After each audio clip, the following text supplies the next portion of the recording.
obrigada. Então, retomando, agora é o doutor Matheus, né? Isso, item 39. 39, exatamente. Por favor. Final 2014, 51.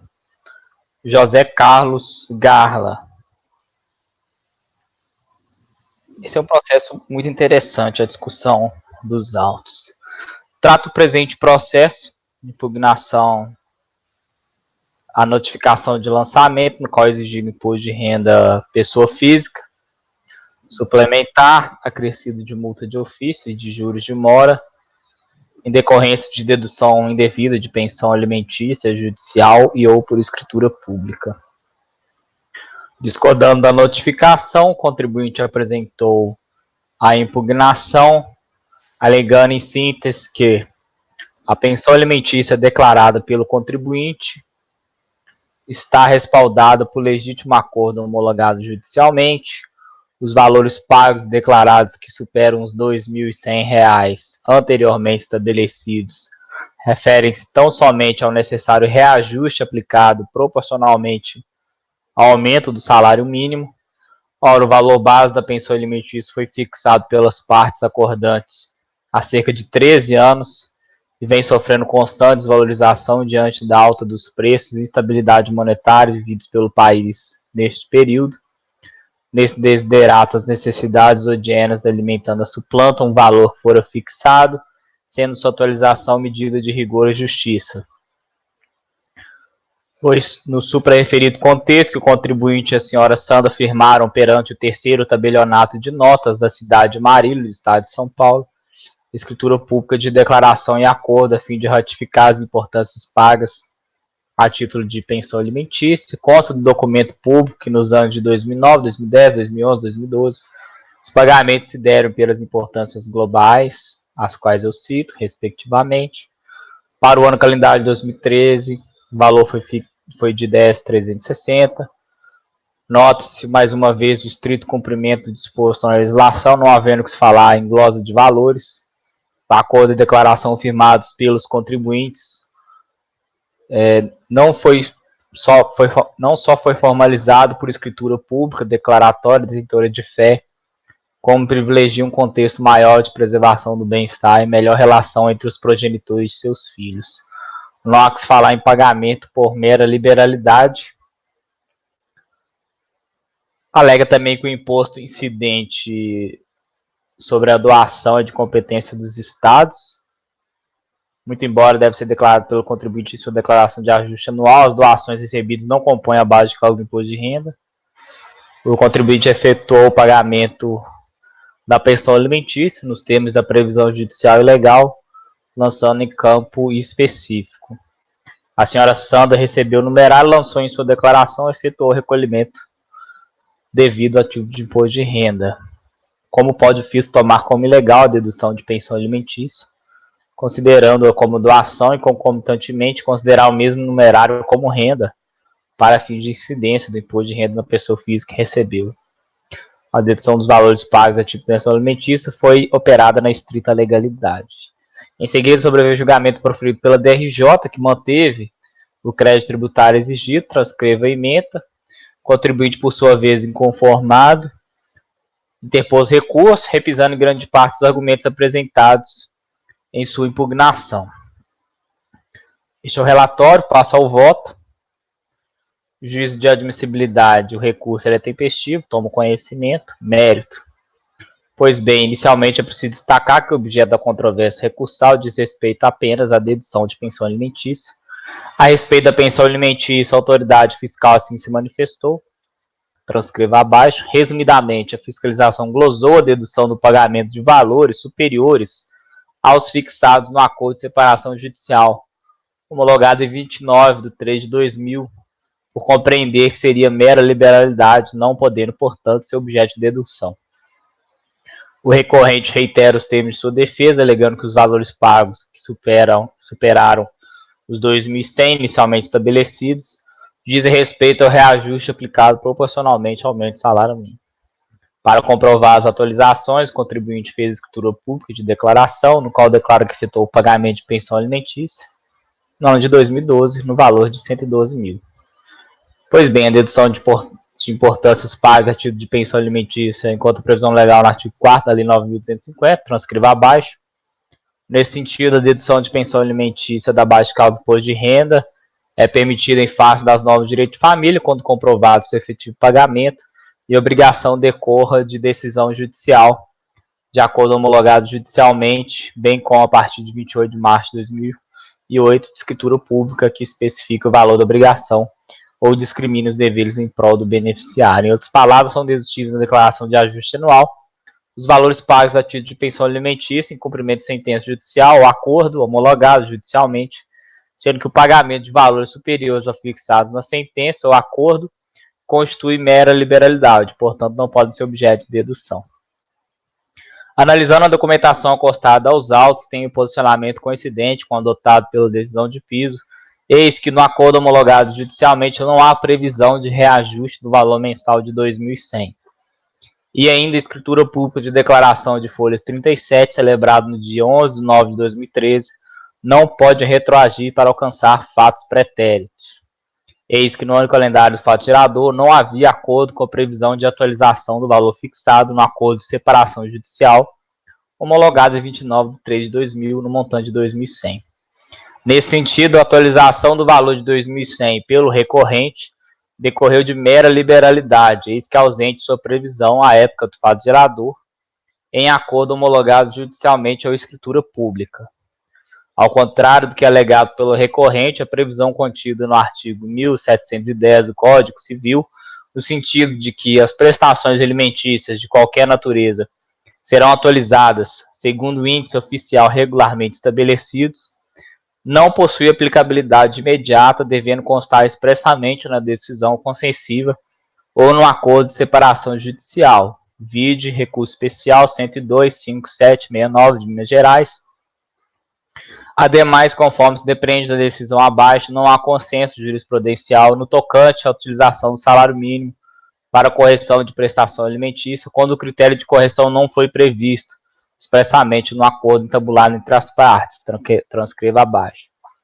Nesse sentido, tendo em vista que a sentença que homologou o acordo de separação foi omissa quanto à atualização da pensão judicial, deveria o recorrente, na época própria, utilizar os instrumentos judiciais cabíveis com o intuito de corrigir o montante acordado, não sendo possível entender pela aplicabilidade da atualização pelo salário mínimo de forma automática, eis que este critério não foi expressamente previsto na sentença. A propósito, qual o motivo da escolha da vinculação ao salário mínimo e não a outro índice de correção, como INPC, IBGE ou IGPM? Para além do exposto, o Superior Tribunal de Justiça recentemente encampou o entendimento segundo o qual os acordos firmados voluntariamente entre ex-cônjuges devem ser considerados como verdadeiros contratos, cuja validade depende da expressa manifestação de vontade das partes. De modo que a incidência de correção monetária para atualização da obrigação ao longo do tempo deve estar expressamente prevista no contrato e a sua ausência afasta a possibilidade de atualização automática do valor devido a título de pensão alimentícia, deixando o contrato, portanto, de prever qualquer indicação de atualização monetária, deve assim ser entendido que o acordo foi livremente firmado e, na ausência de índice previsto no acordo, não pode ser aplicado de forma automática. Transcreva que ementa a decisão do STJ. E ainda o recorrente confunde a materialidade do imposto de renda pessoa física com a do ITCMD. Eis que, no caso, não se discute a doação dedutível da base do imposto de renda apenas em certos casos, com regras próprias, mas sim a dedução do valor pago a título de liberalidade da base de cálculo do imposto de renda, como se fosse decorrente do pagamento de pensão alimentícia. Da mesma forma, não prospera a alegação de bis in idem, eis que os sujeitos passivos são distintos e as exigências não se confundem, cada qual devendo arcar com a responsabilidade tributária que lhe recai. Sobre as alegações de inconstitucionalidade, transcreva a súmula CARF número 2. Para além do exposto, contribuinte protesta pela realização de sustentação oral, trata-se que não, mediante intimação pessoal do seu patrono, não há previsão legal. Esclareço que o decreto 7235 dispõe especialmente que as intimações são realizadas pessoalmente ao sujeito passivo.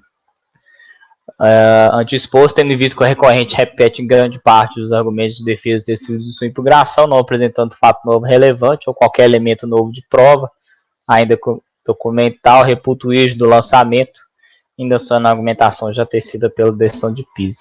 Então, estou conhecendo o recurso voluntário para, no mérito, negar-lhe provimento. Tem uma súmula do CARF que fala sobre a informação do endereço do advogado? Mas é porque eu não coloquei essa súmula porque ele pede mais a sustentação oral. Mas isso não é intenção, né? Se ele quisesse, ele podia comparecer. Sim, sim. Bom, Piero. Acompanho. Com o relator. Então, por unanimidade, negar provimento ao recurso. O 40 é idêntico? O 40 é idêntico, muda só o ano, calendário, mesma argumentação. Motivo pelo qual eu estou dando o mesmo encaminhamento. Acho que a doutora Miriam caiu.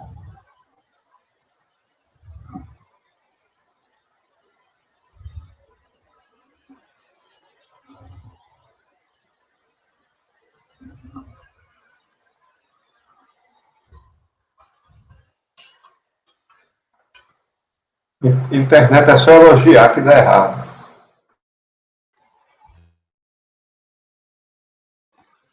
É bem assim mesmo.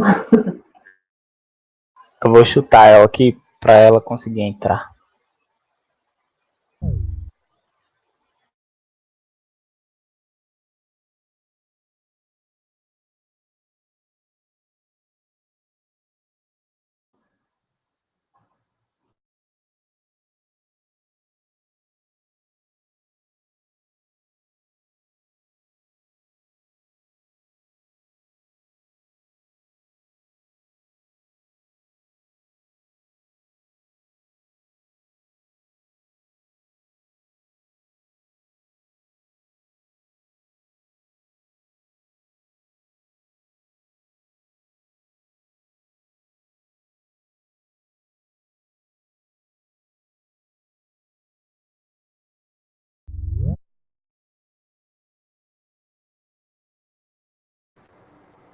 Pessoal, o que aconteceu agora foi que teve um pico de energia que aí desligou os.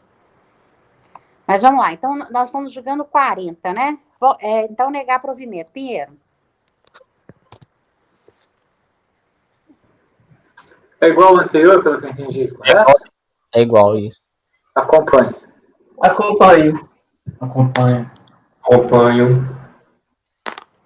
Por unanimidade, negar. 41. 41. Paulo Roberto Tanuri, 2011, 37. Que também é igual ao 42. Este aqui, presidente, eu estou encaminhando pela diligência, mas antes eu vou fazer um resumo. Em procedimento de revisão da declaração de ajuste anual do contribuinte acima identificado, procedeu-se ao lançamento de ofício, originado da apuração das infrações abaixo descritas. Omissão de rendimentos recebidos de pessoas jurídicas informados pelas fontes pagadoras em DIRF. Devidamente intimado às alterações processadas em sua declaração, o contribuinte apresentou impugnação por meio do instrumento, alegando em síntese, em relação à omissão de rendimentos recebidos de pessoas jurídicas, valor da infração 68 mil, informa que não houve omissão de rendimentos, pois não foi recebido rendimento desta fonte pagadora. Era proprietário do trator Volvo, ano 95, placa X, trator Scania, placa X, diesel, que foram utilizados para prestação de serviços às empresas Gricamp Transportes Limitada e TSP Transportes São Paulo. Pelo fato dos veículos terem sido utilizados para prestação de serviços às referidas empresas, elas informaram os valores pagos ao proprietário dos veículos. Ocorre que não era mais o proprietário dos veículos desde junho de 2007, conforme comprova o documento de autorização de transferência de veículo, em que figurou como compradora dos veículos a empresa rodoviária Sol Nascente Limitada. Em razão de fato gerador ser posterior à data de venda acima, nenhuma responsabilidade tem o impugnante, ainda mais porque não prestou serviços a essas duas empresas citadas. A obrigação de transferir dos veículos era da empresa rodoviária Sol Nascente. Anexa os documentos e solicita revisão. Em seguida, sobreveio o julgamento proferido pelo DRJ, considerou a impugnação improcedente com a manutenção do crédito tributário, transcreve a emenda. O contribuinte ele recorreu, repisando em grande parte os argumentos tecidos em sua impugnação. Recurso é tempestivo, toma conhecimento da necessidade de conversão do julgamento em diligência. Conforme narrado em procedimento de revisão da declaração de ajuste anual do contribuinte acima identificado, procedeu-se ao lançamento de ofício originário da apuração da infração acerca de omissão de rendimentos, relata a fiscalização que, confrontando o valor dos rendimentos tributáveis recebidos de pessoas jurídicas declarados com o valor dos rendimentos informados pelas fontes pagadoras em declaração do imposto de renda retido na fonte, para o titular e ou dependentes, constatou-se omissão de rendimentos sujeitos à tabela progressiva. Em seu recurso, o contribuinte ele repisa suas alegações. Pois bem, o artigo 1º da Lei 7.713 determina que os rendimentos e ganhos de capitais percebidos por pessoa física, residentes domiciliados no Brasil, devem ser tributados pelo imposto de renda na forma de legislação vigente. A DIRF é uma declaração regulamentar que permite a administração tributária, a partir das informações prestadas pelas pessoas jurídicas, aferir a exatidão das declarações,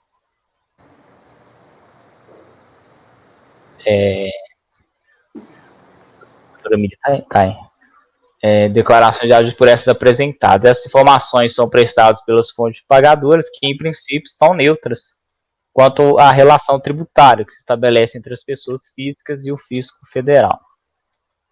Por essas razões, a DIF é um documento idôneo para o fim de comprovação dos valores dos rendimentos tributáveis, havendo uma presunção de veracidade dos valores nela contidos. Contudo, não são raras as oportunidades em que há erro nas informações prestadas pelas fontes pagadoras na DIF, sendo que nessas hipóteses a transferência do ônus probatório para o contribuinte seguir um verdadeiro fardo, muitas vezes inalcançável, sobretudo por se tratar de prova negativa, no sentido de que não teria recebido tais valores. No caso dos autos, o recorrente argumenta que não teria prestado serviços para as empresas Gricamp e TSP Transporte. Aqui eu abro o asterisco, que no caso dos autos trata apenas da empresa Gricamp. É porque ele fez o mesmo recurso para os dois itens da pauta. Por consequente, também não teria recebido qualquer valor de tais empresas. Afirma ainda que as fontes pagadoras se equivocaram no preenchimento da DIF por terem considerado apenas o fato de os veículos, à época da prestação de serviços, ainda estarem em seu nome.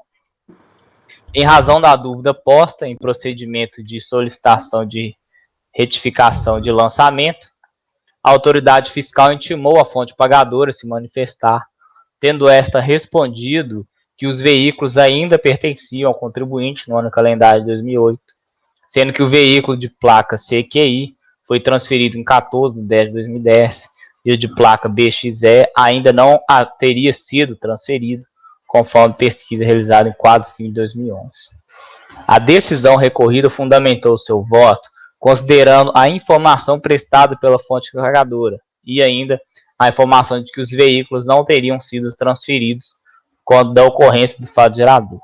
Contudo, percebe que a diligência determinada à época junto à fonte pagadora não esclareceu o ponto principal da questão posta, eis que o fato gerador do imposto de renda não é a propriedade do veículo, mas sim a aquisição da disponibilidade econômica ou jurídica da renda, assim entendido produto de capital, do trabalho, da combinação de ambos e os demais proventos de qualquer natureza.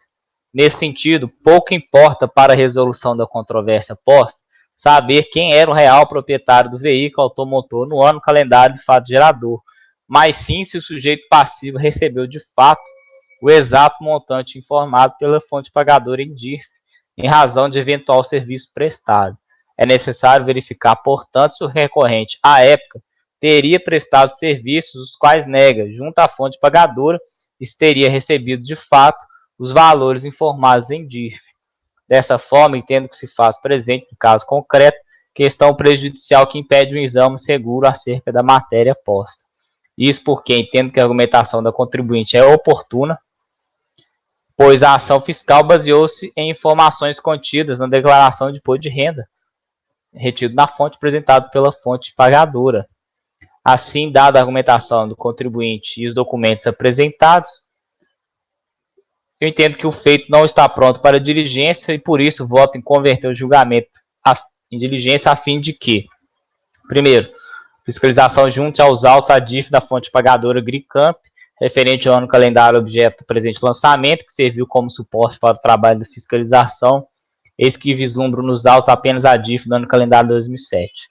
Segundo, a fiscalização intime a fonte pagadora Gricamp para em prazo não inferior a 30 dias. Primeiro, atestar a exatidão de sua DIF, ano calendário 2008, em relação ao contribuinte Paulo Roberto Tanuri. Segundo, informar o montante de rendimentos tributáveis efetivamente pagos ao contribuinte e o valor de imposto de renda retido na fonte, anexando aos autos prova do efetivo pagamento, tais como nota fiscal, depósito em conta, cheques, além da documentação que atestaria o vínculo de contratação, porventura existente, tais como ordem de serviço ou contrato de prestação de serviço. Ao final, seja oportunizado ao contribuinte se manifestar resultado de diligência no prazo de 30 dias, se assim entender, inclusive especificando eventual diferença.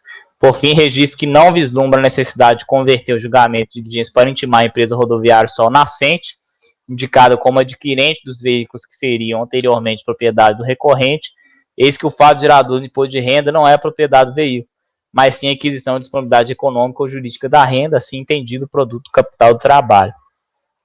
Então, estou encaminhando pela conversão do julgamento em diligência nesses termos.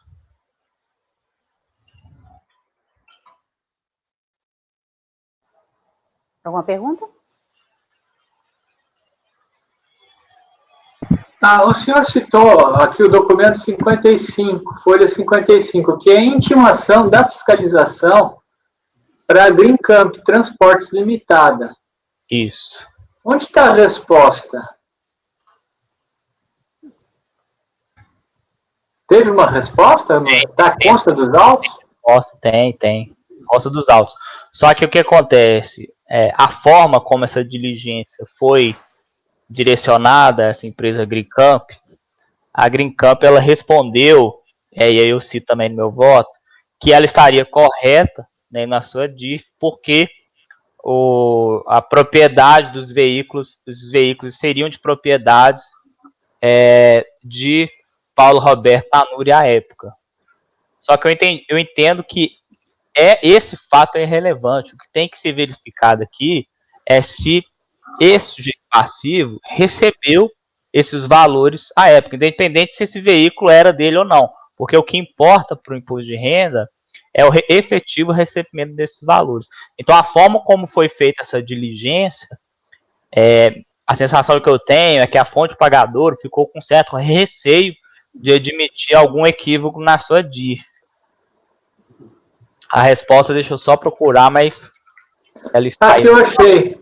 Folha 52. Mantemos a DIF nos anos calendários tais por entendermos que emitimos os comprovantes de transporte conforme informações de proprietários constantes do CRLV. Isso.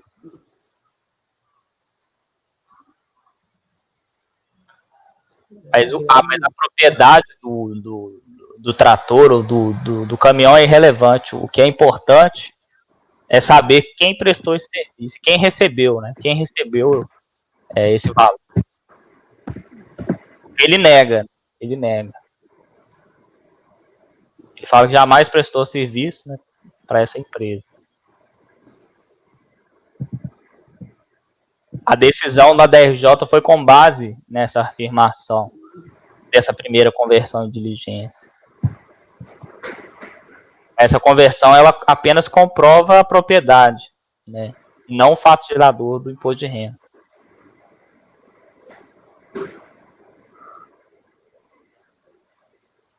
Resposta estranha.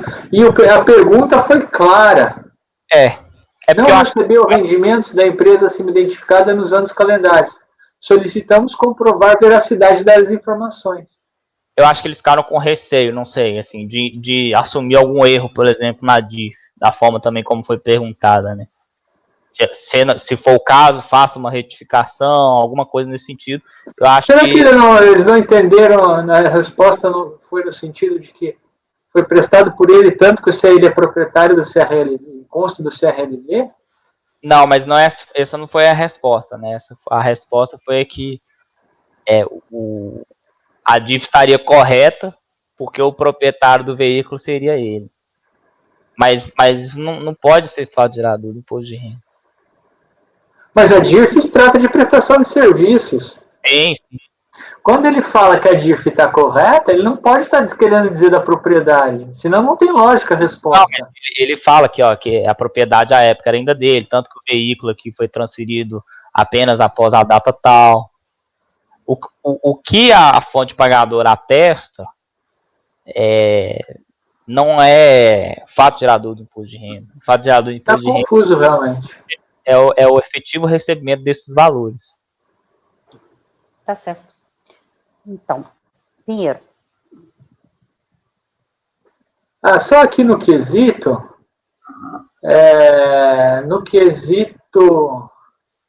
B1 está bem delimitado em relação ao contribuinte Paulo, né? A exatidão da sua DIRF em relação ao contribuinte Paulo.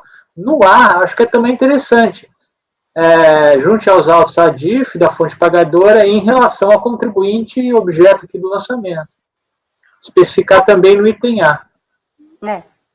Referente ao local do lançamento, em relação ao contribuinte Paulo, e que serviu como suporte, tal. Coloquei aqui.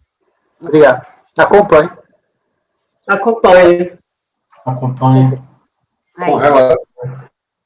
Por unanimidade, converter em julgamento em diligência. O 42 é igual, né, Matheus? O 42 ele é igual, só existe um ponto aqui. A primeira pergunta da diligência eu não faço para esse aqui, porque já há a DIF correta aqui nesses autos. E outra diferença também é que aqui, de fato, existem duas fontes pagadoras, que é a Agricamp e a TSP Transportes. Então, a única diferença, o recurso ele é o mesmo, né? Ele cita essa TSP Transportes também no outro processo, mas ela só faz parte do litígio aqui nesse processo. E aí eu estou intimando as duas fontes pagadoras. Ok. Pinheiro.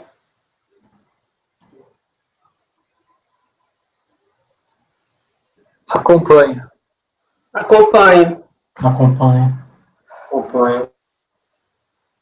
Por unanimidade, converter em diligência. 43 é seu, Pinheiro. Sim. 43. É um recurso voluntário, envolve auto de infração de imposto de renda da pessoa física, omissão de rendimentos recebidos de fontes no exterior e multa isolada por falta de recolhimento do carnê-leão, 50% após a redução do acórdão de impugnação.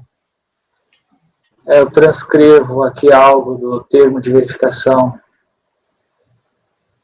e de continuidade de procedimento fiscal, explicando a situação, as alegações da impugnação, os tópicos de alegação, as emendas do acórdão de impugnação, se discute nas razões recursais, eu resumo as alegações de tempestividade, preliminar de nulidade, vai tratar de conta conjunta na origem, atuação como pessoa jurídica, ofensa à capacidade contributiva, vedação ao confisco, vai tratar de decadência, dupla penalização, regularidade das operações devidamente noticiadas e tributadas. Admissibilidade, ele é interposto em 30/12/2008, aliás, em 29/1/2009 e cientificado em 30/12/2008, tempestivo da exigibilidade suspensa, conversão do julgamento em diligência. A partir da documentação compartilhada pela Justiça Federal, o contribuinte foi intimado para comprovar, mediante documentação hábil e idônea e coincidente em datas e valores, a origem dos recursos que possibilitaram a realização da movimentação financeira proveniente do MTB-CB, é um banco lá no exterior, e aqui a fiscalização tomou acesso a essas informações em razão das contas lá do Banestado, aquela CPMI. Tá. E onde é que tá? Perdi. Tá. Então ele pediu para comprovar por documentação hábil e idônea se os valores das transações bancárias discriminadas estavam sujeitas e ou se foram oferecidos à tributação. Daí o fiscalizado, ele trouxe um extrato da conta no Citibank dos Estados Unidos e destacou que a conta, no caso, ela era conjunta e mantida com um filho. Porque aqueles valores transacionaram, mas eles foram de determinadas contas para esta conta aqui. Assim ele explicou. E a seguir, nova intimação foi emitida a reiterar 3 das operações anteriores e solicitar, diante do extrato do Citibank e dos esclarecimentos prestados acerca da intimação anterior, que o contribuinte comprovasse, mediante documentação hábil e idônea, se valores pagos por pessoas jurídicas constantes dos extratos estavam sujeitos à tributação e se foram ou não oferecidos à tributação. A intimação não foi atendida, mas em relação às transferências realizadas no MTB-CBC, a fiscalização considerou que o recorrente possuía recursos para as efetivar. Então, foi feito um demonstrativo de cálculo, de fluxo mensal de caixa, só até abril de 2001, está lá na Folha 112. Não detectei fluxo para os outros meses do ano. E o termo de verificação e continuidade de procedimento fiscal não invoca. O lançamento se circunscreveu aos valores apurados a partir dos esclarecimentos e dos extratos do Citibank inicialmente apresentados, uma vez que o fiscalizado não comprovou que o recebido das pessoas jurídicas especificadas na intimação não estavam sujeitos à tributação. Aqui eu coloco uma tabela, são operações, são depósitos de novembro e de dezembro do ano calendário. Ao explicitar a fundamentação legal do lançamento, a fiscalização não invocou o artigo 42 da 9.430, indicando apenas os artigos e dispositivos que eu cito aí, que são referentes a rendimentos ao filhos no exterior. A fiscalização também não invocou o artigo 55, inciso 13 e parágrafo único, artigos 806 e 807 do RIR, que são de acréscimo patrimonial descoberto. Na impugnação, o recorrente sustentou que declarou tanto os rendimentos ganhos no país, como os auferidos no exterior, tendo exercido atividade mercantil de venda de frutas, juntamente com seu filho, e em parceria com o cidadão americano, conforme documentação apresentada para a fiscalização e documentação a instruir a defesa, concluindo, por fim, que os valores das operações mercantis, que seriam origens, não podem ser tomados como renda, mas apenas os ganhos líquidos do comércio de frutas, tendo sido estes os declarados. Nas razões recursais, o contribuinte novamente afirmou que exercia suas atividades mercantis de venda de frutas, juntamente com seu filho, e destacando ser a conta conjunta, postulou a nulidade do lançamento em face do artigo 42 da 9.430 de 96. O enquadramento legal do auto de infração invocou dispositivos normativos tendentes a alicerçar a imputação da caracterização de emissão de rendimentos recebidos de fontes pagadoras situadas no exterior.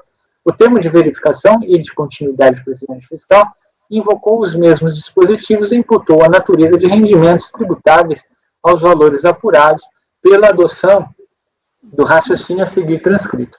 Uma vez que o fiscalizado não comprovou que os valores recebidos do exterior de novembro a dezembro, conforme as informações prestadas e os extratos bancários apresentados pela fiscalizada, não estavam sujeitos à tributação, serão considerados tais montantes como os rendimentos sujeitos à fiscalização e omitidos na declaração de ajuste anual. Em relação àqueles recebidos até abril, é um tópico antes desse trecho que eu transcrevi, ele fala que no fluxo mensal, até abril, estaria ok. Mas na sequência, essa é a motivação que eu transcrevi em relação a novembro e dezembro. Portanto, com exceção de um dos depósitos, 21 de novembro de 2001, nesse valor aí, a fiscalização identificou o depositante, mas não tendo o autuado atendido a intimação para comprovar que os valores não estavam sujeitos à tributação, ou seja, se sujeitos foram oferecidos atribuição à autoridade lançadora, concluiu pela omissão de rendimentos de fontes no exterior. Para esses depósitos, a fiscalização não é explícita quanto a ter eventualmente apurado acréscimo patrimonial descoberto. De qualquer forma, o contribuinte não foi intimado durante o procedimento fiscal para esclarecer a origem de recursos e destino de dispêndios ou aplicações, tendo a fiscalização, como relata no termo de verificação e de continuidade de procedimento fiscal, ser limitado a solicitar comprovação da origem dos recursos que possibilitaram a realização dos depósitos e ou créditos no banco MTB e a comprovação de valores recebidos no exterior das pessoas jurídicas tais na conta lá do Citibank. Não detecta nos autos demonstrativo para apuração de acréscimo patrimonial descoberto mediante fluxo mensal de caixa, abarcar novembro e dezembro, e nem invocação do artigo 55 lá do 13 e 806 e 807 do Rio. Logo, não considero que o lançamento tenha se dado a título de acréscimo patrimonial descoberto. Nesse contexto, pondero que o raciocínio da fiscalização resta a ter por premissa a presunção de os valores depositados na conta do Citibank serem rendimentos omitidos em razão do não atendimento da segunda intimação, tendo a fiscalização desconsiderado a resposta do recorrente para a primeira intimação ou reintimação, em que sustentou não serem os valores depositados renda, mas pagamentos de frutas conforme planilhas de folha 54, pagamento de frutas. Logo, apesar de o auto de infração também não ter sustentado a adoção da presunção legal do 42, o lançamento tem por premissa necessária tal presunção, e a fiscalização for alertada de ser a conta do Citibank conjunta, circunstância confirmada nos próprios extratos considerados pela fiscalização, eis que fazem referência ao filho, o Sr. Pierre Gayet. A não explicitação pela autoridade lançadora de se estar a aplicar a presunção legal do artigo 42 dificulta o exercício de defesa. Assim, ainda na impugnação, o contribuinte alegou que declarou corretamente os rendimentos advindos da atividade desenvolvida, o Sr. Pierre, não extraindo desse fato pedido de nulidade do lançamento e nem invocando o parágrafo 6º do artigo 42, de 96, mas a improcedência do lançamento. Nas razões recursais, a partir do fato de a autoratividade ser conjunta, inclusive com o emprego de conta conjunta, se levanta o pedido de nulidade do lançamento em razão da inobservância justamente do parágrafo 6º do artigo 42. Em última análise, não houve prejuízo ao direito de defesa, pois a intimação dos cotitulares, nos termos do artigo 642, é pressuposto legal para a presunção de omissão de rendimentos caracterizada por depósito de origem não comprovada, sendo, por conseguinte, passível de alegação em qualquer tempo e grau de jurisdição administrativa, tendo o recorrente alegado em sede de recurso voluntário. Registre-se nesse ponto que a inobservância do pressuposto em tela não gera nulidade do lançamento, e sim a exclusão da base de cálculo do lançamento dos valores referentes. É aquela história da súmula CARF 29, tendo havido na impugnação pedido de improcedência e alegação de atividade conjunta com o Sr. Pierre. Logo, neste contexto, entendo cabível a conversão do julgamento em diligência para que a Receita Federal esclareça os seguintes quesitos. Antes da lavratura do auto de infração, houve, ainda que em procedimento fiscal próprio, intimação do Sr. Pierre para comprovar a origem dos depósitos objetos do presente lançamento, tendo havido intimação do cotitular, a justificativa para o presente lançamento envolver a totalidade dos valores depositados, o recorrente deve ser intimado a se manifestar sobre o resultado da diligência com abertura do prazo de 30 dias após a juntada aos autos da manifestação e ou da certificação de não apresentação no prazo fixado, vem os autos concluídos. Então, é converter o julgamento em diligência. O lançamento é um pouco tumultuado, pelo que eu vi, mas deu para o contribuinte, no final das contas, se defender. Para mim está claro que aqui, no fundo, houve a omissão, a questão de depósitos bancários, apesar do artigo 42 não ter sido invocado, e esclarecer a situação. Ok. André. Acompanho, relator. Acompanho. Acompanha. Acompanho. Então, por unanimidade, converteu o julgamento em diligência. 44. Só um instante. Fazer a anotação aqui.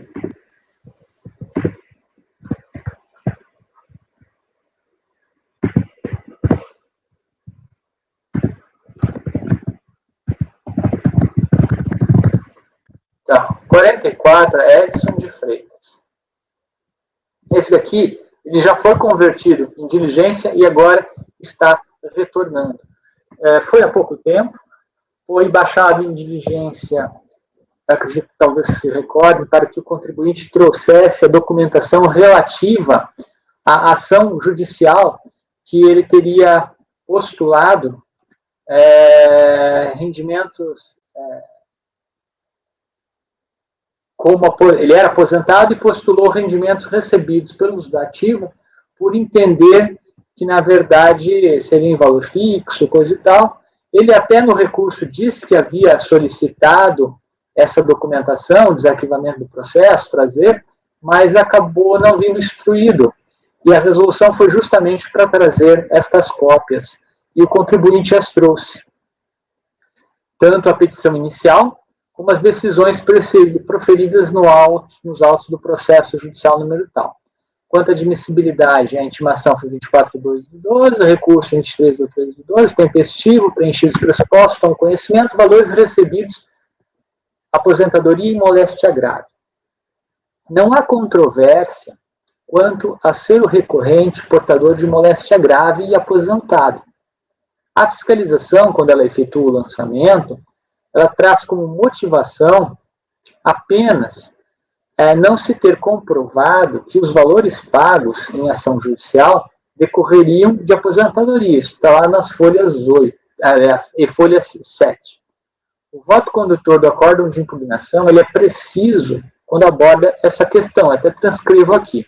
Nas razões recursais, além de falar que estaria providenciando as cópias, o contribuinte ele invocou um extrato do site do Tribunal de Justiça do Rio, dando conta de que seria a partir de 95. Só que a DRJ ela falou que essas diferenças, de acordo com a lei que deu origem, poderiam envolver valores desde 1990, período que abarcar período que o contribuinte não estava aposentado. Então, essa diferença poderia não ser de aposentadoria. O julgamento é convertido em diligência, o recorrente apresenta a petição da ação inicial da ação judicial e demonstra que, enquanto aposentado, postula verba concedida aos ativos em caráter de permanência e generalidade, como qualquer reajuste de vencimentos, desde março de 1995. A sentença e o acórdão de apelação, elas corroboram essa constatação. Eu cito aí as folhas. Como já mencionado, a fiscalização não questionou sobre o contribuinte portador de moléstia grave e nem ser aposentado, tendo instruído o lançamento com portaria apresentada pelo fiscalizado a revelar a aposentadoria em 5/11/92. Então, essas diferenças são a partir de março de 95, já do período da aposentadoria, motivando o lançamento exclusivamente na falta de prova dos valores recebidos e aquela história. Assim, em face da prova apresentada em sede de diligência, não se sustenta o motivo do lançamento. Conhecer e dar provimento ao recurso.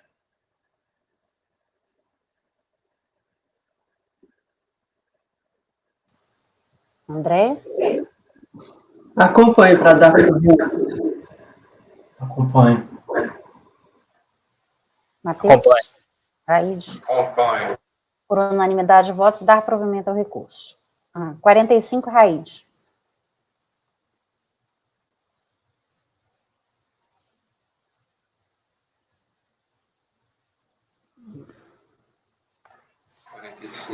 É o tom. Esse é o tom.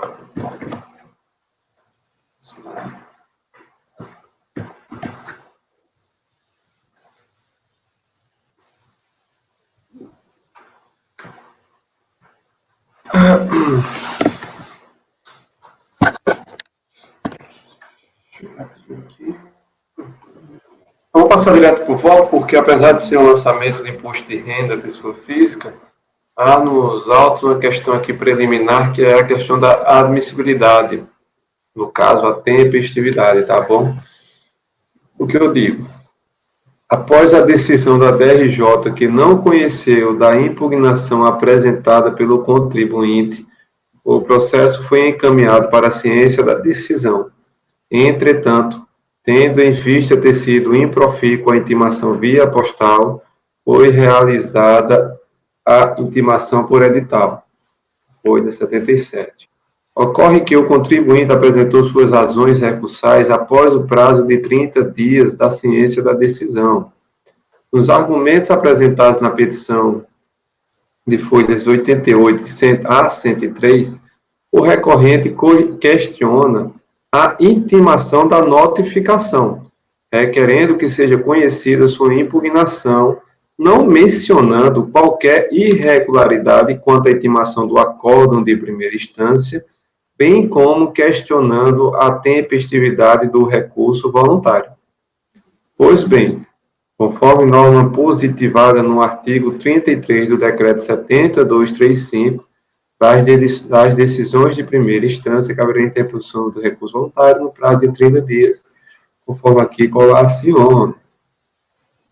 Aí, cito também o artigo 5º, Decreto 70, junto do artigo 23, e digo, como se extrai os dispositivos encimados, o prazo para a interposição do recurso é de 30 dias.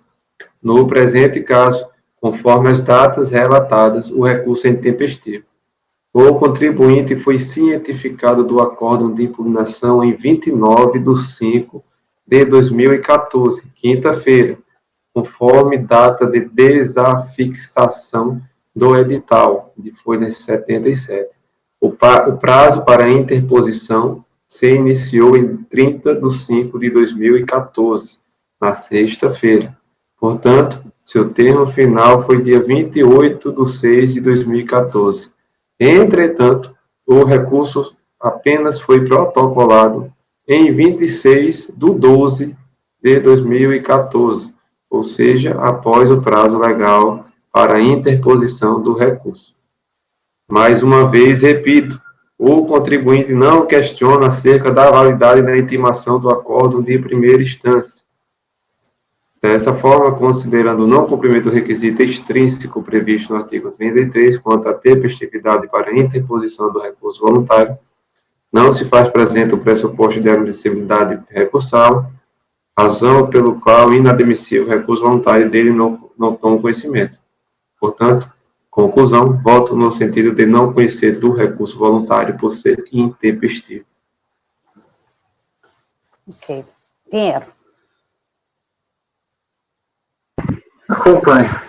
Andréia. Acompanhe. Acompanhe. Por unanimidade, não conhecer por intempestividade. Rodrigo. Item 47.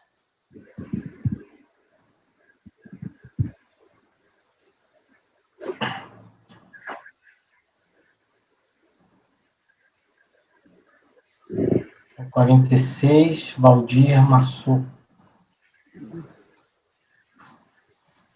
Aqui é um pedido de restituição depois de renda retida na fonte e incidente sobre uma indenização recebida em rescisão de contrato de trabalho. Então, ele foi primeiramente deferido pela DRF Campinas, com fundamento na decadência. Aí o contribuinte apresentou manifestação de conformidade, a DRJ manteve, e então o Conselho de Contribuintes afastou a decadência, e voltou para a reanálise do mérito. Para análise, né? Aí teve um novo despacho decisório, em que fundamento aí seria de que o rendimento recebido pelo contribuinte não era de PDV.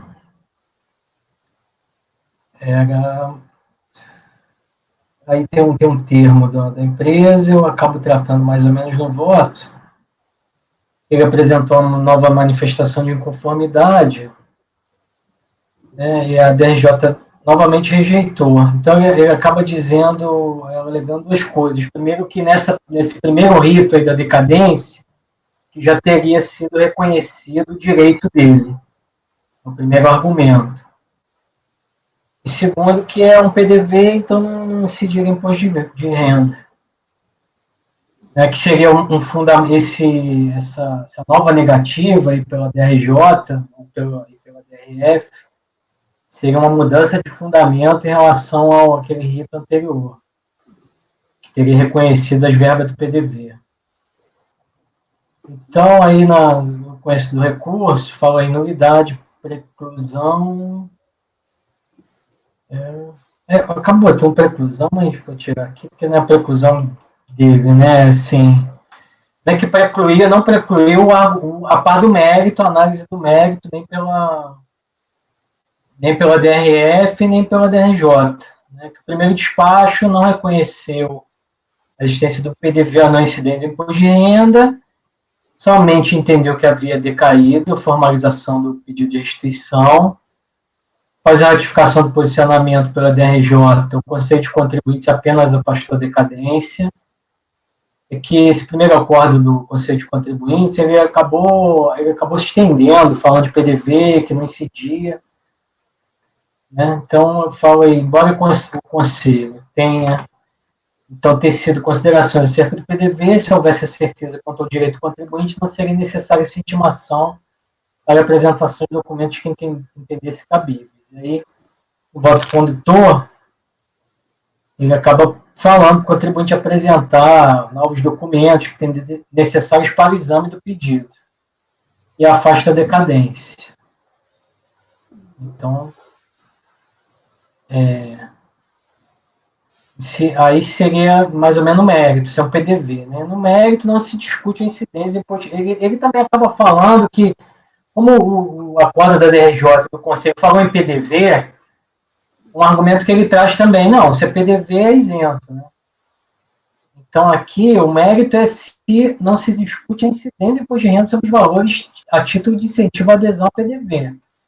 Entendimento consolidado de que tais verbos têm natureza indenizatória. Instituição Normativa 165, súmula STJ 215. A questão se resume a saber se os valores recebidos pelo recorrente têm origem autêntica do plano de demissão voluntária. A autoridade fiscal intimou a fonte pagadora informar se havia sido promovido algum plano de desligamento voluntário no ano calendário 93. Em caso positivo, se o contribuinte havia aderido ao plano. E aí a resposta que eu acabo colando no voto, que basicamente é isso que tem. A empresa fala que foi um valor, atitude de gratificação não ajustada, que o plano era informal e que era uma mera liberalidade visando finalidade social. É essa a resposta que tem aí. Nesse contexto, não admitir a isenção das verbas recebidas, pois que não se enquadra na hipótese tratada pela súmula 215 STJ. A própria jurisprudência do STJ fornece os contornos para diferenciar os casos em que se pode considerar a verba como paga a título de PDV.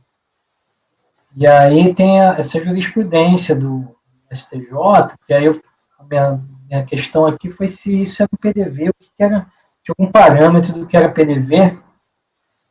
Né? Aí o STJ trata assim: as verbas pagas por liberalidade na rescisão do contrato são aquelas que, nos casos em que ocorre a demissão com ou sem justa causa, são pagas sem decorrer de imposição de nenhuma fonte normativa prévia ao ato de dispensa, incluindo-se aí PDV e acordos coletivos, dependendo apenas da vontade do empregador e excedendo as indenizações legalmente instituídas.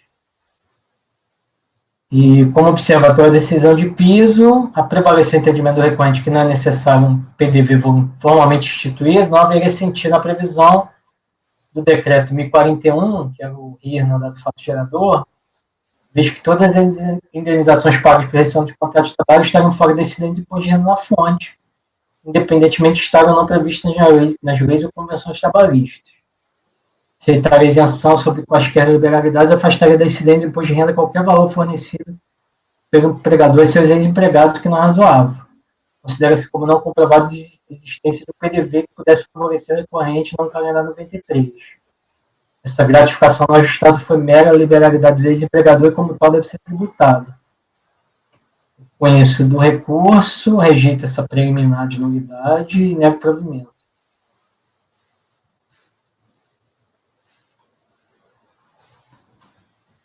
Pinheiro. Estou analisando, só está.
Pinheiro.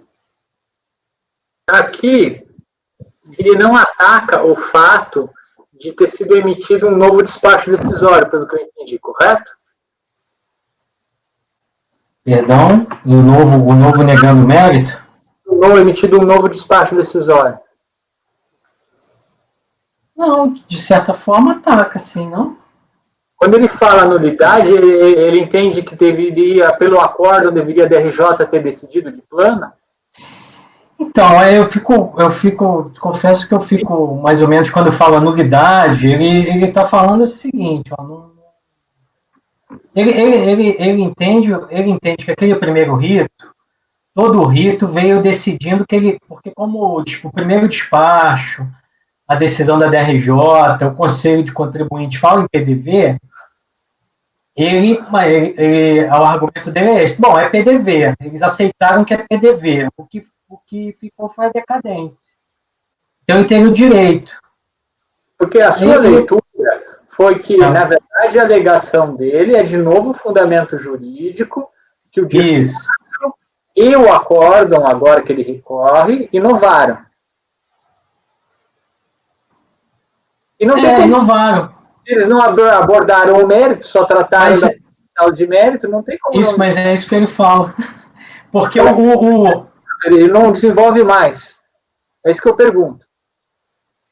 Não desenvolve, não. Assim, de desenvolver que seria um novo fundamento? Não, no sentido de que houve descumprimento da decisão do CARF. Eu entendo que não. Porque apesar da decisão do CARF falar para a situação exigia retorno para a DRF, porque senão haveria supressão de... Não. Inclusive o Conselho mandou para a DRJ.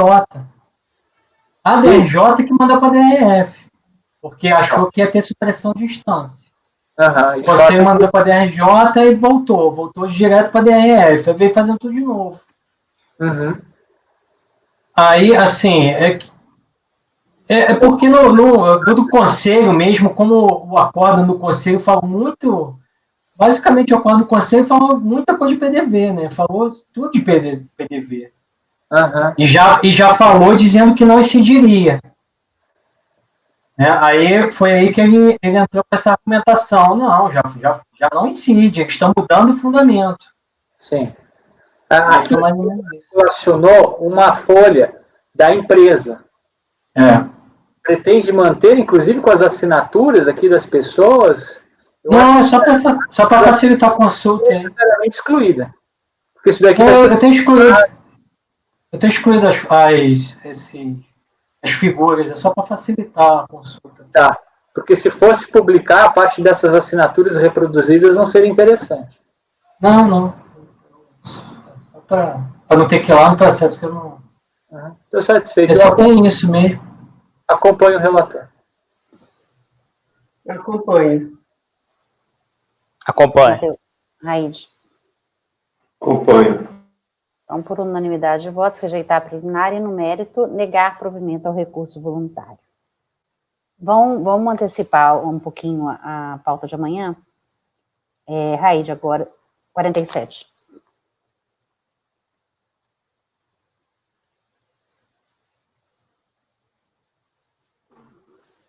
Item 47 é o Otto Bayer.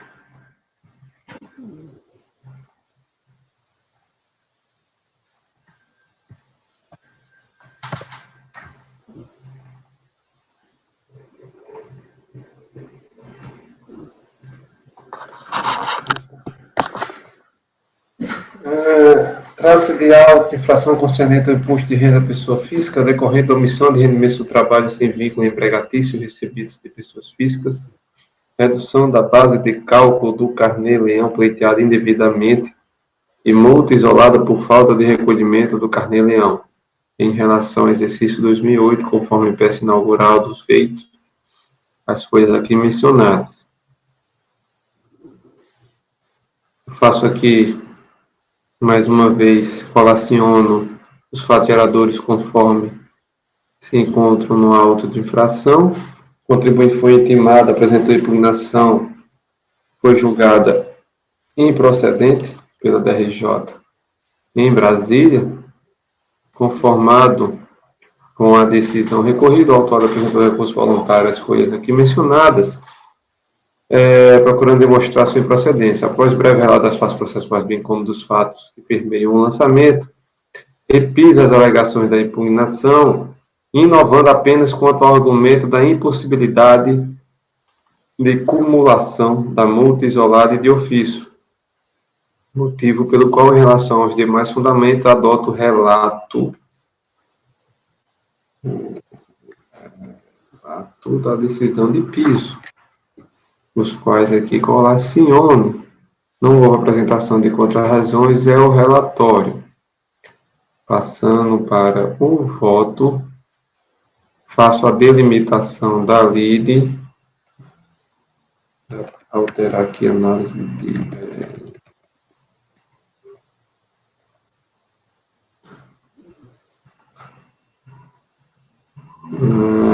Na impugnação, o sujeito passivo nada questiona acerca da aplicação da multa isolada. No recurso, apresentou inovação a alegar ser ilegal e cabível a aplicação da multa isolada de forma cumulada com a multa de ofício. Nos termos da legislação processual, a matéria encontra-se preclusa. Ademais, é impossível analisar tal matéria, tendo em vista que a parte do crédito não impugnado foi transferida para o processo aqui mencionado, conforme depreende do despacho de folhas 163. Nessa toalha não merece análise de mérito a matéria suscitada em sede de recurso voluntário que não tenha sido objeto de contestação na impugnação. Tá? Motivo pelo qual trataremos das alegações repisadas. Ele não questiona nenhuma preliminar, passando para o mérito. Dedução de despesas de livro caixa, aluguel. Conforme se depreende do exame dos elementos que instruem o processo, foram glosadas as despesas escrituradas a título de aluguel pelo contribuinte em seu livro caixa no ano calendário 2007. A fiscalização constatou o lançamento de despesas indedutíveis nos livros caixa do contribuinte, no que diz respeito a despesas não necessárias à percepção da receita e à manutenção da fonte produtora, e por se relacionar a despesas com arrendamento. Por sua vez, o contribuinte insurge-se contra a insubsistência das clauses explanando acerca da atividade notarial e seus serviços, especificando a legislação de regência e colacionando ensinamentos doutrinários. Então, antes mesmo de adentrar o mérito da questão das deduções de despesas escrituradas em livro caixa, cumpre trazer à baila os dispositivos legais que regulamentam a matéria, que aqui os colaciono.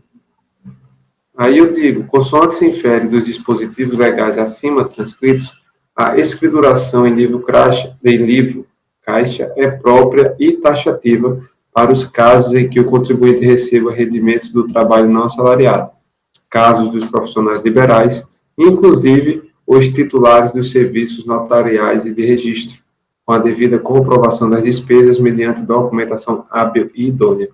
Dentre as despesas cuja dedução é autorizada por estes artigos, a mais abrangente e também aquela que gera maior discussão quanto ao seu alcance e conteúdo é a de custeio. Entretanto, é possível extrair dessas mesmas normas os critérios para que uma despesa possa ser assim considerada. Nesse sentido, devem ser respeitados 4 requisitos cumulativos: estar relacionada com a atividade exercida, ser efetivamente realizada no decurso do ano calendário correspondente ao exercício da declaração, ser necessária a percepção do rendimento e a manutenção da fonte produtora, está escriturada em livro caixa e comprovada com documentação idônea.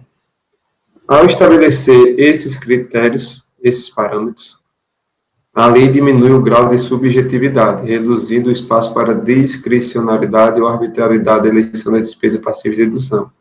Apesar disso, é possível ainda identificar um elemento normativo nessa definição, que é o conceito de necessário.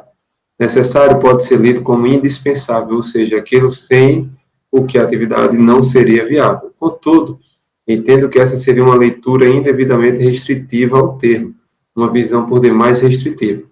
Para além daquilo que é indispensável, e aplicando aqui de forma analógica, os critérios que são utilizados pelo imposto de renda das pessoas jurídicas, tenho que são também necessárias todas aquelas despesas que consideradas em função da atividade desenvolvida pelo contribuinte, preenche os critérios de normalidade, usualidade e pertinência. Feita essas considerações, passemos à análise da despesa específica no caso concreto, qual seja, aluguel de softwares, equipamentos de informática, móveis e equipamentos funcionais. Observa-se, já que é explícito no mandamento, que todas as deduções a juízo da autoridade lançadora estão sujeitas à comprovação. Em caso o autuado acustou aos autos apenas o livro caixa e o contrato de aluguel firmado com a OCAM, onde os bens móveis de propriedade da OCAM para alocação são genericamente citados. Deixa eu até deixar em negrito aqui essa parte, genericamente citados.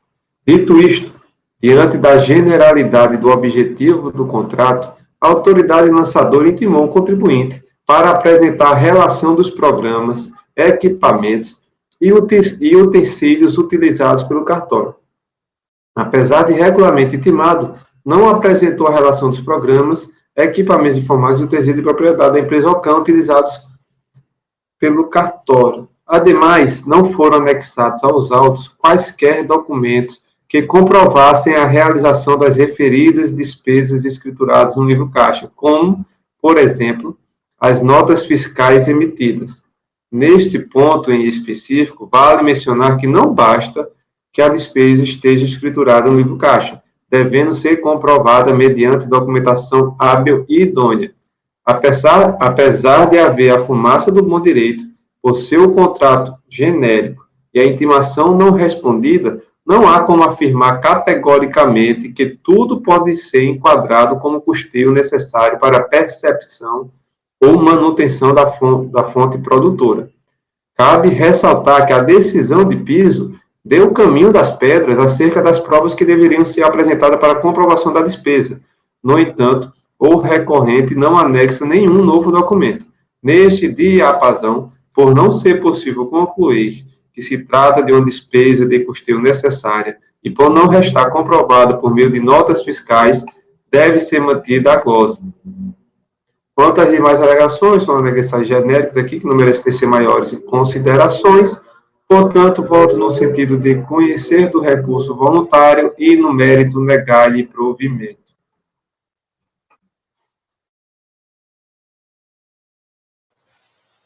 Pinheiro? Acompanho o relator. Andréia? Acompanho. Acompanhe. Por unanimidade, negar provimento. 48, 9, 50, 51, 50, tudo do mesmo contribuinte. Vamos lá, 48, Raíz. Isso, todos são o mesmo contribuinte, tem algumas diferenças, inclusive, mas são diferenças pontuais. Acho que o resultado deve ser igual para todos. E eu adotei esse resultado porque julguei em conjunto, né? Então, tive a visão macro dos lançamentos. Vamos começar com 48, é o 1367. Deixa eu abrir aqui.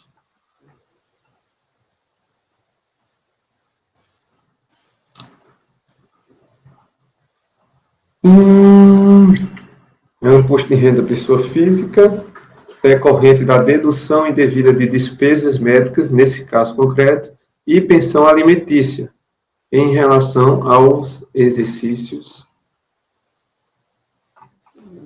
2010 e 2011. Tem um errinho lá em cima, você viu, né? Uhum. Eu aqui ponho mais uma vez eu transcrevo os fatos geradores constantes do auto de infração. Contribuinte regulamento timado apresentou impugnação.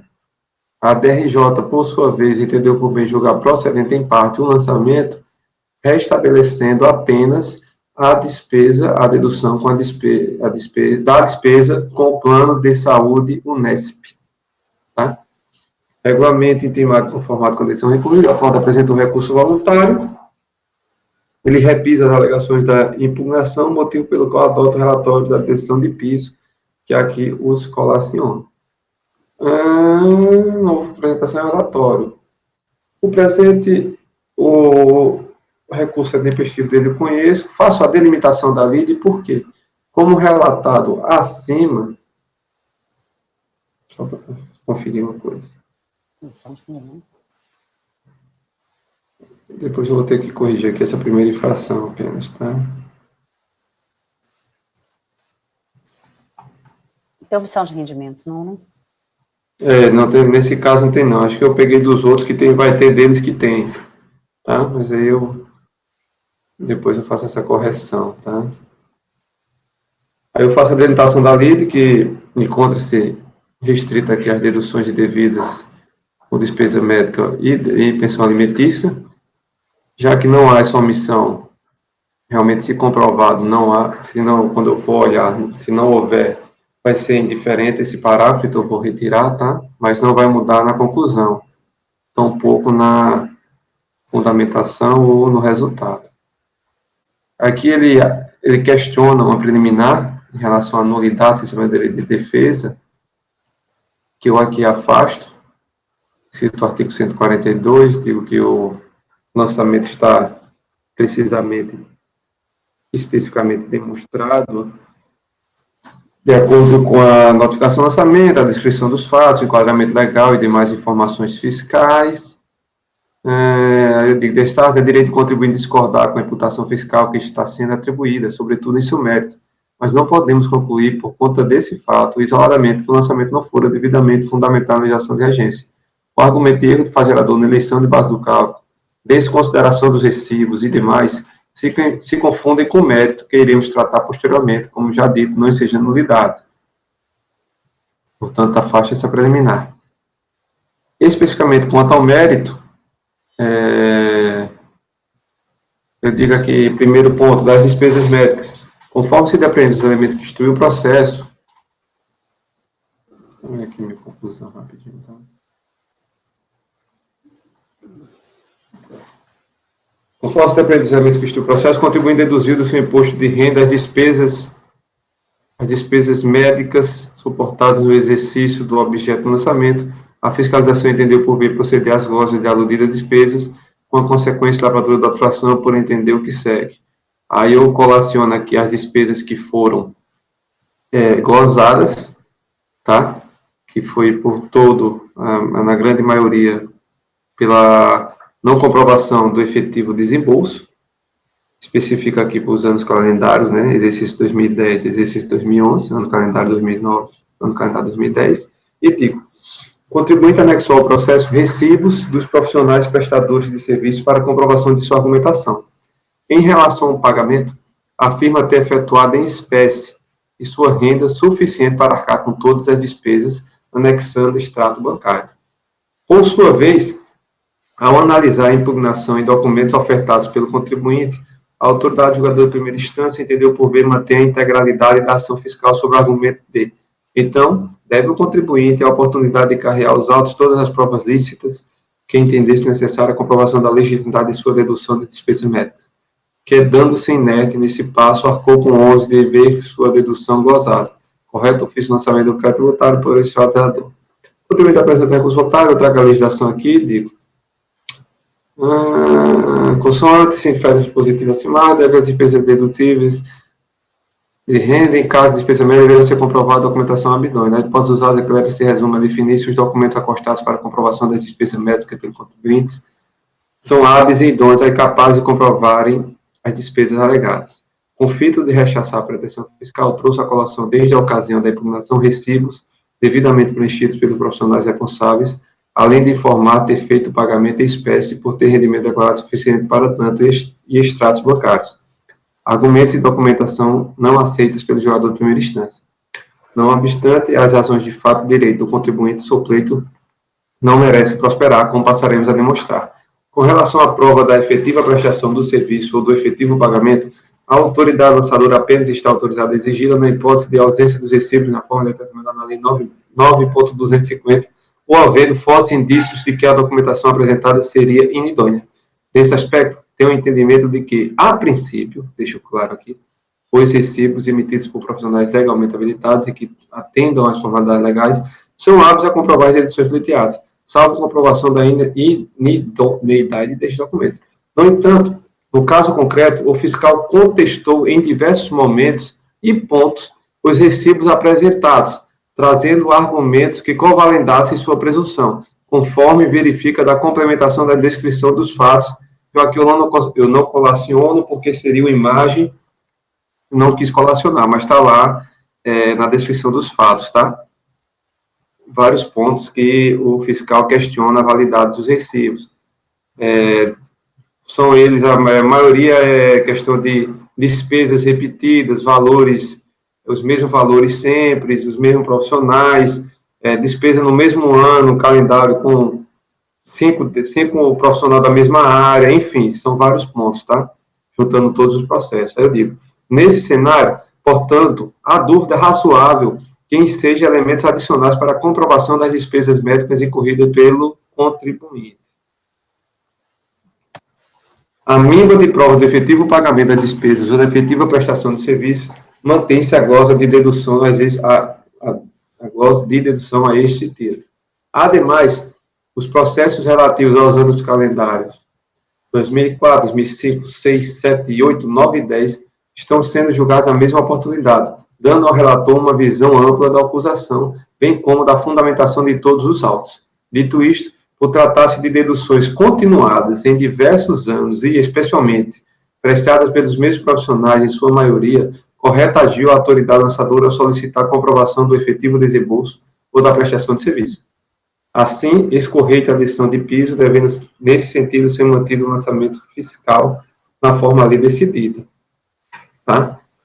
Passando para a análise do ponto 2, que seria da pensão alimentícia, eu digo, em sua peça de defesa, o contribuinte aduz que o pagamento das devidas pensões alimentícias se deve ao cumprimento da decisão judicial cuja cópia da petição inicial e homologação anexa ao recurso.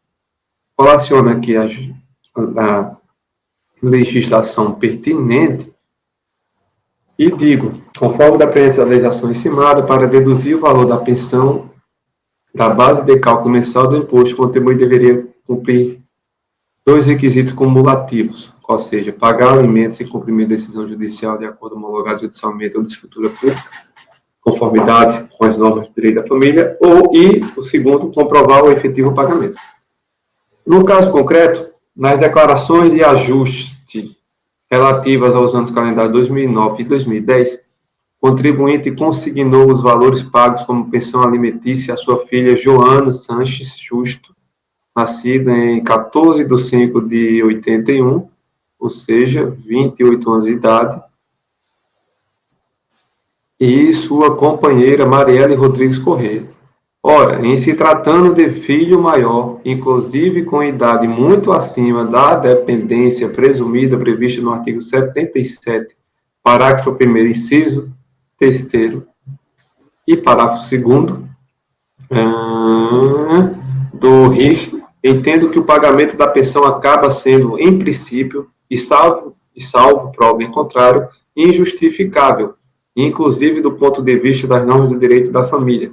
Expressando-se de outra forma, na situação dos autos, estaria cessando o dever de prestar alimentos e os pagamentos efetuados pelo sujeito passivo assumem um caráter de liberalidade, fugindo, pois, a hipótese de dedução da base de cálculo do imposto sobre a renda. Na específica hipótese dos autos, o fato de haver uma decisão judicial, no caso concreto aqui, não é uma decisão, é um acordo homologado, não reincidida pelo sujeito passivo, não afasta a caracterização da liberalidade a que alude, pois o contribuinte poderia ter válido de ação própria para desonerar-se da obrigação de prestar alimentos. Aqui eu colaciono jurisprudência da Câmara Superior, o excerto do voto da doutora Ana Cecília Lustosa, que foi a pedido de forma unânime, que colaciono sobre esse tema. E digo, com isso, observa-se que o pagamento da pensão alimentícia, quando mantido ou realizado por mera liberalidade, embora não seja proibido pelo direito, pois no direito privado é permitido fazer tudo aquilo que a lei não proíbe, em decorrência do princípio da autonomia da vontade, possui cunho convencional e não obrigatório. Destaca-se que importa ao direito da família o cumprimento da obrigação legal de pagar alimentos, pois o seu descumprimento seja, inclusive, a prisão por dívida, o que não ocorre diante um inadimplemento de uma obrigação convencional. De acordo com toda a legislação e fundamentação encimada, após 24 anos, só poderia ser dedutível o valor se comprovada a incapacidade para o trabalho. Relativamente à companheira, não merece tecer maiores considerações, uma vez que não consta dos autos sentença o acordo homologado sobre ela, para ela, né? Isso aqui é um caso de uma companheira.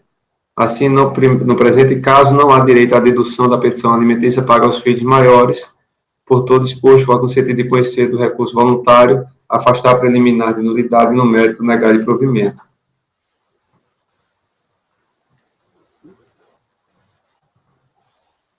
Pinheiro.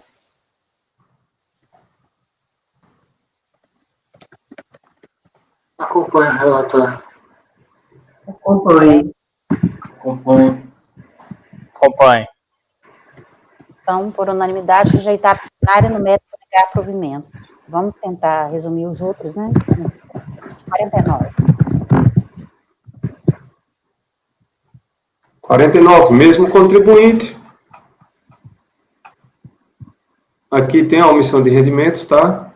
Tem a dedução devida de pessoa judicial e a dedução indevida com despesas médicas. A DLJ julgou procedente do lançamento, não exonerou nada. As alegações do contribuinte são as mesmas. Eu aqui faço a delimitação da lite, né? A preliminar é a mesma, que afasto as despesas médicas. Eu aqui colaciono as despesas glosadas nesse exercício, tá? Que são essas. A fundamentação do meu voto é a mesma, citando aqui os mesmos moldes que foram prestados pelos mesmos profissionais, enfim. Então, não há muito o que acrescentar. Relativamente à pensão, nesse caso aqui, nesse ano calendário, ele pagou aos 2 filhos, tanto a Joana, que a gente tratou no processo anterior, quanto ao Guilherme. Mesmo assim, nessa época, o Guilherme já tinha com 20, ele tinha 26 anos, e a Joana tinha 24. Vou fazer só um breve relato aqui, basicamente é o mesmo voto. Aí eu digo, relativamente à filha Joana, à época com 24 anos, a pensão poderia ser deduzida, desde que a alimentanda estivesse cursando instituição de ensino superior ou técnico, tendo em vista a observância do princípio da verdade material, bem como do formalismo moderado, por estarem os processos relativos a outros anos calendário julgados na mesma oportunidade, observa-se constar do PAF aqui descrito histórico e escolar do curso de mestrado em psicologia. No entanto, a meu ver, especialização lato sensu ou estrito sensu não se confunde com curso superior ou técnico, nos termos da legislação. Porque nesse processo aqui não há nenhuma documentação de ensino relativa a ela. Quando fez esse processo todo, aí ele acabou se confundindo e colocando alguma documentação em outro processo, que não tem nada a ver com esse, e trocando as documentações. Né? Mas, como a gente está jogando tudo em conjunto, eu observei que há essa documentação lá, relativa a esse ano calendário, tá? Mas é um histórico escolar de mestrado, portanto, eu estou dizendo aqui que não se confunde com o curso superior técnico nos termos da legislação. Ademais, a jurisprudência do STJ tem entendido que o pagamento de alimento a filho maior, a filho estudante, se completa com a graduação, uma vez que disse o STJ, permite ao bacharel o exercício da profissão para a qual se graduou, independentemente de posterior especialização, podendo assim, em tese, prover o próprio sustento. Portanto, não comprovada a matrícula em curso superior, não há que falar em dedutibilidade da pensão para filha maior de 21 anos, no caso 24. Já em relação ao Guilherme Sanches Justus, com 26 anos, de acordo com toda a legislação e fundamentação encimada, apesar de cursar no ano calendário instituição de ensino, após 24 anos, só poderia ser dedutível o valor se comprovada a incapacidade para o trabalho, que não foi. Assim, no presente caso, não há direito à dedução de pensão alimentícia para os filhos maiores. Tá? Nesse caso, o Guilherme tem 26, ele cursa curso superior, né? Ele faz curso superior. No entanto, por já ter 26 anos, eu aqui estou afastando, né, a dedução pleiteada. Já a filha tem 24 anos, poderia deduzir essa pensão, mas ela cursa mestrado. E aqui eu relaciono aqui a jurisprudência do STJ e tal, portanto, também sem sorte ou recorrente nesses quesitos, nesse processo.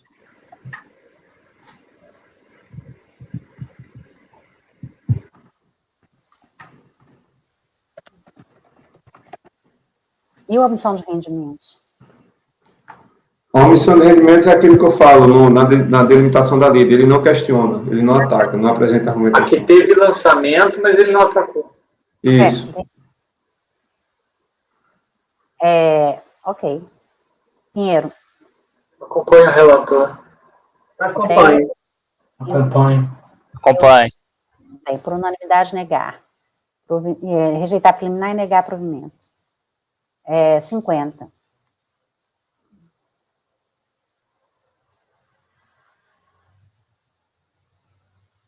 Ao final de 2012, 90, mesmo contribuinte, a discussão é a mesma, vamos lá. Também a omissão de rendimentos aqui, tá? O TRJ manteve a integralidade. Faço, mais uma vez, a delimitação da LIT, porque ele não questiona a omissão de rendimentos em nenhum dos autos, focando sua argumentação e sua defesa nas deduções, né, nas glosas, tanto da despesa médica quanto da pensão alimentícia. Mais uma vez, ele questiona a nulidade, especialmente pela desconsideração dos recibos, que eu digo que não é motivo para se tornar nulo o lançamento, que irei enfrentar no mérito. Despesas médicas, mais uma vez, faço aqui as despesas glosadas no referido ano calendário, que são essas. Trago a legislação. Mais uma vez, digo que o fiscal apontou diversas irregularidades, presumiu, né, que necessitaria de uma prova a mais. Eu concordo nesse caso específico. Portanto, mantenho a glosa da despesa médica. Em relação à pensão alimentícia, a mesma fundamentação.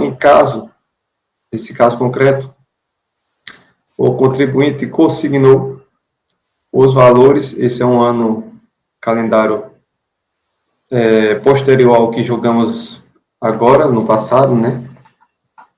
Consignou os valores pagos de pensão alimentícia aos filhos Guilherme Sanches Justo e Joana.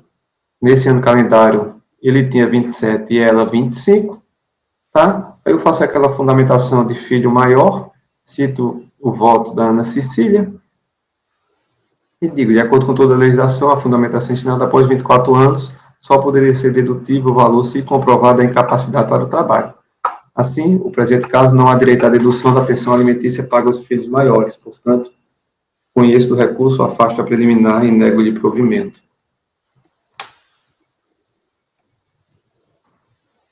Pinheiro? Acompanho. Acompanho. Acompanhe. Unanimidade, rejeitar a preliminar e no mérito negar provimento. O 51.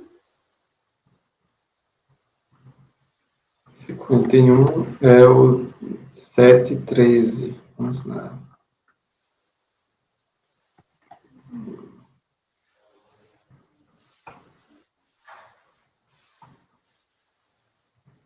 Aqui não há questão da dedução com a pensão alimentícia, há apenas omissão de rendimentos e dedução indevida de despesas médicas. O TRJ manteve, eu trago aqui a argumentação dele, faça a delimitação da lide, porque ele não traz argumentação acerca da omissão de rendimentos, focando sua defesa na dedução indevida de despesas médicas. Nesse caso concreto, ele não traz também a preliminar de nulidade, tá? Ele foca sua defesa especificamente nas despesas médicas. Eu trago a fundamentação já exposta nos outros processos, tá? Nesse caso aqui, eu colaciono a motivação do fiscal em impedir o efetivo pagamento, a efetiva prestação de serviço, tá bom? Que basicamente repete-se no outro, só que nos outros não tive condições de colar, tá? Porque seria imagem, esse aqui teve condições de copiar e colar. Portanto, voto no sentido de conhecer do recurso voluntário e negar-lhe provimento, sem a preliminar nesse, tá? Ok. Pinheiro.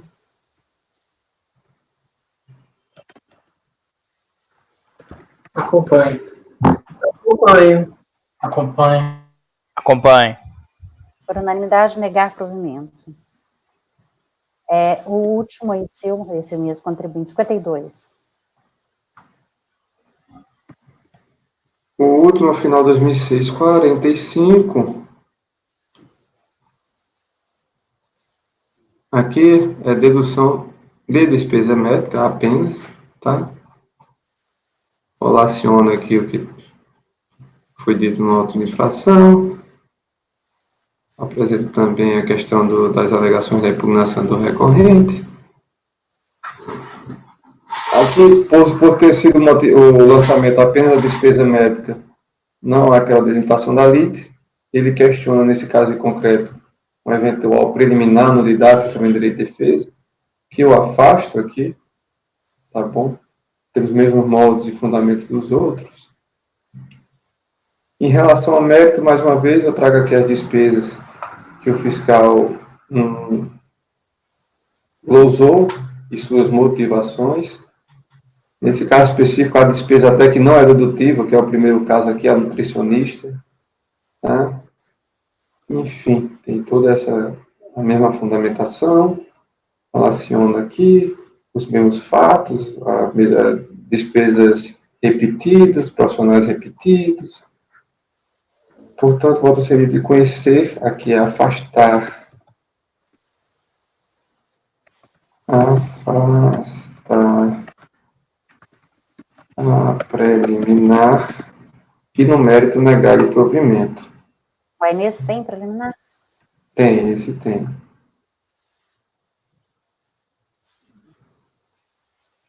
Pinheiro. Acompanho. Acompanhe. Por unanimidade, rejeitar a preliminar no mérito negar provimento. Esse foi o peraí, eu errei aqui. O único que não tem preliminar é o 51, né?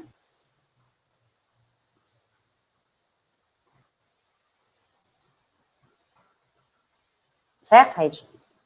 Certo. Então, vamos encerrar a gravação, por favor, Janaína.